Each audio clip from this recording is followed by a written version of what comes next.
So இந்த வெங்கல விளக்க கேப்டன் நவீன் எடுத்துட்டு போய் கொஞ்ச நேரம் கழிச்சு அவருக்கு ஃபீவர் ஆரம்பிச்சிருது. ஆக்சுவலி என்னன்னு பார்த்தீங்கன்னா அன்னைக்கே இந்த ஃபீவர் ஆரம்பிச்சிருது. ஸோ அடுத்த நாள் இவங்க டாக்டரை கூப்பிட்டு டயக்னைஸ் பண்ணி பார்க்குறாங்க. என்ன சொல்ற டாக்டர் வந்து ஊட்டியில் இவருக்கு வந்து ஹீட் ஸ்ட்ரோக் இருக்கு, அதுக்கான மருந்து எடுத்துக்கோங்க அப்படின்றாங்க. 2வது நாள் 3வது நாள் ஃபீவர் பயங்கரமா இருக்கு. 3வது நாள் ஃபீவர் வந்து 106°C, கிட்டத்தட்ட அவரோட சாவோட விளிம்புக்கே அவர் போயிட்டாரு. அப்போ அவங்க ஒய்ஃப் என்ன பண்றாங்க, அவர் கடகடன் கூட்டிட்டு வந்து ஹாஸ்பிட்டல் அட்மிட் பண்றாங்க. ஹாஸ்பிட்டலில் வந்து மலேரியான்னு டயக்னைஸ் பண்றாங்க, அதுக்கான மாத்திரை கொடுக்குறாங்க. பட் கடைசியில் பார்த்தா அவர் கிட்டத்தட்ட சார நிலைமைக்கு போயிட்டாரு. எந்த டெஸ்ட் பண்ணி எல்லாமே ஃபெயில். அவர் என்னன்னு யாருக்கும் புரியல. அப்ப வந்து இவருக்கு வந்து டோட்டலா கொஞ்சம் கொஞ்சமா வந்து சுயநலம் வந்து தப்பிட்டே வருது. இந்த டைம்ல வந்து அவர் வந்து அந்த விளக்கம் இவங்களோட இருந்திருக்கு. அப்போ வந்து அந்த விளக்கையே பார்த்துட்டு இருந்திருக்கிறாரு. கட் பண்ணீங்கன்னா கிணத்து ஆக்சுவலி பாத்தீங்கன்னா 4-5 நாள் அங்க இவங்க எல்லாம் போயிடணும்னா கிணத்து வந்து அந்த ட்ரைபிள்ஸ் கூட பேசிட்டு அப்படியே தன்னோட நேரத்தை கழிச்சிட்டு இருந்திருக்காரு.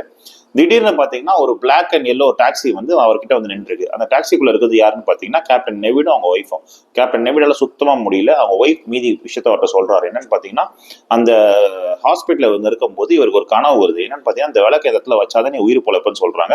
இவரும் அதை எப்படியோ அவரால் பேசக்கூட முடியல, பட் எப்படியோ கம்யூனிகேட் பண்றாரு அவரோட ஒய்ஃப் கிட்ட. இந்த மாதிரி தேசத்தை எடுத்துட்டு போயிடலாம்னு சொல்லிட்டு டாக்டர்ஸ் ரொம்ப ஸ்ட்ரிக்டா சொல்றாங்க. இவரோட இருக்க நிலைமையில வந்து இவரை நீங்க இப்ப வெளில கூட்டு போனீங்கன்னா அவர் செத்துருவார் அப்படின்றாங்க. பட் அவங்க ஒய்ஃப் வந்து லெட்ஸ் டேக் அ சான்ஸ் சொல்லிட்டு அந்த விலக்கு எடுத்துட்டு இவங்க வந்து அந்த டாக்ஸி எடுத்துட்டு வந்துடுறாங்க. வர வழியில கிணத்தை பாக்குறாங்க. ஸோ அவங்க கிணத்துக்கு ஹெல்ப் கேட்கறாங்க. கிணறு சொல்ல சரி நானும் வரேன், நானும் அந்த இடத்துல போய் அந்த வெங்கல விளக்க வைக்கிறதுக்கு ஹெல்ப் பண்றேன், வாங்க போலான்னு சொல்றாரு.